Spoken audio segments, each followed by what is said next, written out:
Ya, Abdul Somad juga, Pak. Gini saja Ustadz Abdul Somad, nggak usah lah nyinggung-nyinggung Alkitab. Kita fikih aja bagaimana sholat, bagaimana wudhu, begitu aja. Nggak usah nyari-nyari perkara. Nanti yang jawab Saifuddin Ibrahim, wah sudah nggak enak dengarnya gitu Pak Ustadz. Jadi begitu.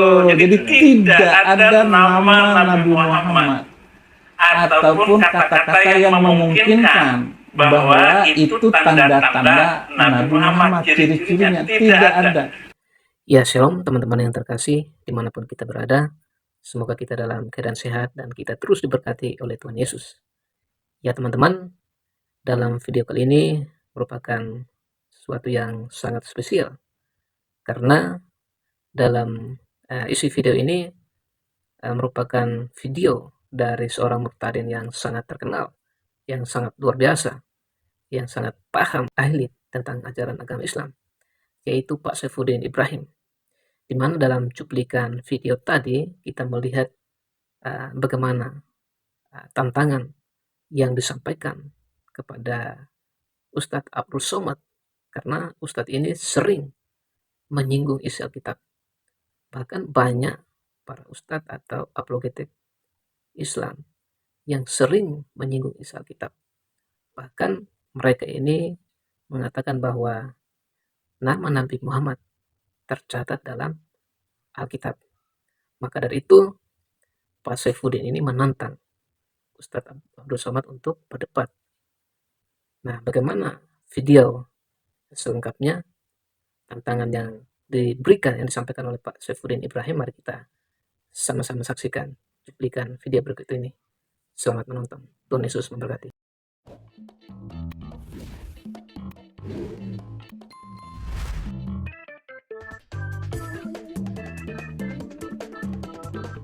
Padahal Al-Quran ini datang dari Allah. Nggak mungkin dong bohong, nggak mungkin dong salah. Maka interval waktu antara Alkitab dengan Al-Quran 600 tahun baru muncul Al-Quran. Lalu mengatakan Al-Quran yang terakhir ini datang bahwa nama dia sudah ditulis di dalam Alkitab. Gitu. Berdasarkan ayat ini. Gitu. Saya melakukan pembuktian. Saya masuk Kristen. Nggak ada satu ayat pun ada tanda-tanda dan ciri-ciri Nabi Muhammad di dalam Alkitab. Nah, Ustadz siapa yang ngomong kayak gitu, Pak? Datang dia akan tersungkur. Ketemu saya.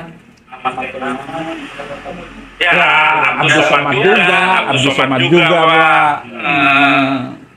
Gini saja Ustadz Abdul Somad, nggak usah lah nyinggung-nyinggung Alkitab. Kita fikih aja bagaimana sholat, bagaimana wudhu, begitu aja. Nggak usah nyari-nyari perkara. Nanti yang jawab Saifuddin Ibrahim, wah sudah nggak enak dengarnya gitu Pak Ustadz. Jadi begitu. Jadi tidak ada nama Nabi Muhammad ataupun kata-kata yang memungkinkan bahwa itu tanda-tanda Nabi Muhammad, ciri-cirinya tidak ada. Saya berani bersumpah dan seluruh keilmuan saya pertaruhkan untuk itu. Dan kekristenan saya ya jangan ditanya lagi. Begitu. Oleh karena itu kita lihat Abdul Somad bilang bahwa Ulangan 18 ayat 18 itu adalah untuk Nabi Muhammad. Tidak ada satu ayat pun yang serupa dengan Musa. Bukan masalah perang, tetapi kesamaan ciri-ciri. Satu, Isa Al-Masih, satu turunan dari garis Ishak. Jadi Yesus dengan Musa sama. Musa Bani Israel, Yesus dari Bani Israel. Nah, Yesus melakukan mukjizat-mukjizat besar. Musa membelah laut. Gitu. Bukan membelah bulan. Membelah laut itu ada fungsinya. Kalau membelah bulan apa gunanya? Itu yang harus diperhatikan, saudara-saudara. Nah, sekarang kita lihat Alkitab. Mazmur 147 ayat 19 dan 20. Ia memberitakan firman-Nya kepada Yakub, ketetapan-ketetapannya dan hukum-hukumnya kepada Israel. Ia tidak berbuat demikian kepada segala bangsa, dan hukum-hukumnya tidak mereka kenal. Allah tidak pernah memberikan semacam itu firman-Nya kepada bangsa-bangsa, dan mereka tidak mengenalnya. Hanya diberikan kepada Israel. Dan firman Tuhan itu, Yesaya 2 ayat 2 dan 3. Akan terjadi pada hari-hari yang terakhir, gunung tempat rumah Tuhan akan berdiri tegak di hulu gunung-gunung dan menjulang tinggi di atas bukit-bukit.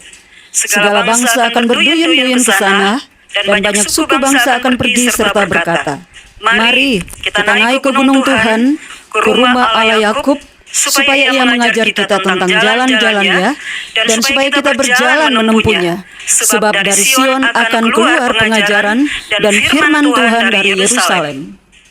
Akan terjadi hari-hari yang terakhir. Fenomena terakhir pada Bapak jadi. Akan terjadi sekarang ini. Orang akan berduyun-duyun mencari pengajaran itu. Itu naik ke gunung Tuhan. Naik ke gunung Tuhan itu memuliakan Tuhan dengan roh dan kebenaran. Dan dia mulai sadar bahwa hidup di dunia ini yang tidak ada gunanya. Tidak perkasa lagi. Kita akan perkasa karena firman Tuhan. Dan kita akan mengikuti pengajaran. Sebab firman Tuhan datang dari Yerusalem. Tidak datang dari Gunung Sindur.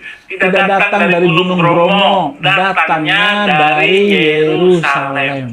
Kota keselamatan. Kota kedamaian. Orang hidup damai di kota itu. Firman Tuhan datang dari kedamaian, bukan keributan. Yesus tidak pernah bawa pedang. Jangankan pedang, pisau dapur saja tidak pernah dibawa untuk nakutin orang. Ada ustaz bilang, itu Yesus bawa pedang. Baca pakai otak. Jangan pakai emosi. Hanya karena ingin melawan omongan saya. Saya Budi Ibrahim ngomong ini, ayatnya Yesus bawa pedang. Baca lagi. Yesus nggak pernah bawa pedang. Baca dulu Ustaz. Mualaf. Bukan alap-alap, mualaf. Jadi firman Tuhan datang dari Yerusalem. Yang ketiga, firman Tuhan itu hanya dipercayakan kepada orang Yahudi, kepada Israel. Roma 3 ayat 1 dan 2. Jika demikian, apakah kelebihan orang Yahudi dan apakah gunanya sunat? Banyak sekali dan di dalam segala hal. Pertama-tama, sebab kepada merekalah dipercayakan firman Allah. Hanya Yahudi yang dipercayakan firman Allah. Mana ada kepada bangsa lain? Tidak ada. Kalau ada, saya ikut lagi agama itu. Saya masuk dengan tulus dan murni hati dan tidak dipengaruhi oleh siapapun. Sama ketika saya masuk Kristen, tidak ada yang mempengaruhi saya. Tetapi luar biasa firman ini yang membuat saya terpukau dan terpesona dengan keindahan, kebaikan, kasih yang datang dari orang Yahudi. Itu Yesus Kristus. Haleluya. Yohanes 4 ayat 22. Kamu menyembah apa yang tidak kamu kenal. Kamu menyembah apa yang kami kenal. Sebab keselamatan datang dari bangsa Yahudi. Keselamatan datang dari bangsa Yahudi. Kenapa bisa datang dari Bapak asal mana? Saya juga sudah ke Sulawesi.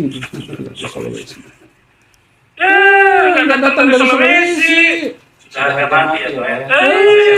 Yahudi datang keselamatan. Bangsa lain datangnya kecelakaan. Itu celaka dulu. Tetapi Yahudi mengajarkan yang luar biasa. Yang bikin lampu sorot ini Yahudi. Thomas Edison. Yang membuat laptop Yahudi. Yang bikin apa? Yahudi. Bikin pesawat terbang Yahudi. Kalau nggak ada Yahudi yang bikin pesawat terbang, naik haji pakai onta. Nggak bisa. Jadi Yahudi datang keselamatan dari segi dunia saja. Amin. Yang bikin HP, yang bikin Facebook, Yahudi semua. WA, Yahudi. Yang menemukan wifi, Yahudi, wanita lagi. Gitu. Bukan menemukan kucing. Kalau kucing masih sudah ada dari dulu. Jadi keselamatan datang dari bangsa Yahudi. Nah, inilah yang saya perhatikan yang luar biasa dari firman Tuhan ini. Wahyu 22 ayat 18. Aku bersaksi kepada setiap orang yang mendengar perkataan-perkataan nubuat dari kitab ini. Jika seorang menambahkan sesuatu kepada perkataan-perkataan ini, maka Allah akan menambahkan kepadanya malapetaka-malapetaka yang tertulis di dalam kitab ini. Ya. Aku bersaksi kepada semua orang yang mendengar tentang firman Tuhan ini, yang membaca tentang ini, yang menambahkan nubuatan di dalam kitab ini, maka dia akan kenal malapetaka seperti yang tertulis di dalam kitab ini. Jadi ada orang yang kenal malapetaka, ada orang yang kenal berkat dan kebaikan. Yesus itu masuk di atas kayu salib bukan kenal malapetaka. Bukan. Saya masuk penjara itu bukan malapetaka. Oh, rasain Saifuddin Ibrahim masuk penjara, kenal malapetaka. Sukacita karena Tuhan. Yusuf masuk penjara, Yeremia masuk penjara. Itu semua bilang apa kata Yeremia kepada Zedekia? Apa salah saya kepada engkau, hai raja, dan apa kesalahan saya kepada pengikut-pengikut hulu balangmu, dan apa kesalahan saya atas bangsa ini, engkau memasukkan aku di dalam penjara. Itu kata Yeremia. Jadi Yeremia masuk penjara, dia nabi. Dia utusan Tuhan, dia memberikan penerangan kehidupan berbangsa dan bernegara, saling mencintai sesama manusia, nggak boleh menipu orang, nggak boleh mencuri, nggak boleh maling, nggak boleh merokok sekalipun. Kalau ada orang Kristen yang merokok, saya semprot ambil rokokmu, saya taruh di tanah, injak itu rokok, diinjak supaya kapok merokok di depan saya. Saya bilang begitu. Saya merokok aja enggak. Saya membantu pemerintah untuk mencintai hidup yang bersih, mencintai sesama, mencintai karunia Tuhan. Semuanya ini. Jadi kalau ada orang yang menambah-nambah ini Alkitab, nambah-nambah isi masih ada pedoman untuk hidup bermasyarakat, bernegara, hidup berpolitik, mencintai sesama manusia, nambah-nambah lagi dari aturan Alkitab ini akan kenal malapetaka. Dan negara-negara yang tidak memakai kitab suci, yang tidak memakai Injil, itu berantakan semua, Pak. Itu ada yang lari ke Syria, orang Syria lari ke Amerika, ke Eropa, ke Australia, kabur semuanya. Bukan satu dua orang kabur, banyak. bukan 1000. Berjuta-juta berlaksa-laksa. Tinggal kampung, ditinggalin. Nggak usah ngomong baju sepatu dari bapak bagus, ada HP. Punya sepotong pakaian di badan, itu sudah syukur bisa kabur dari negerinya. Kita ini negara aman sentosa, jangan diributkan oleh agama. Itu makanya firman Tuhan ini luar biasa. Luar biasa. Jadi terima kasih atas pertanyaan ini. Ya, Pak. Dan memang ini penting sekali supaya umat Tuhan bisa bisa jelas ya, Pak ya. Dan Jadi tidak ada kesimpulannya gitu. ya itu Pak Saifuddin Ibrahim sudah memberikan penegasan bahwa di dalam Alkitab tidak terdapat sama sekali yang dimasukkan oleh ustadz-ustadz bahwa di dalam Alkitab itu ada nama Muhammad. Itu sama sekali tidak benar. Dan ini kiranya menjadi terang dan menjadi berkat bagi kita semua. Ya, puji Tuhan, luar biasa ya teman-teman. Penjelasan yang disampaikan oleh Pak Saifuddin Ibrahim. Kita tahu beliau adalah seorang mantan ustadz atau pengajar ya di pondok pesantren. Artinya kita tidak meragukan lagi keilmuannya tentang ajaran agama Islam.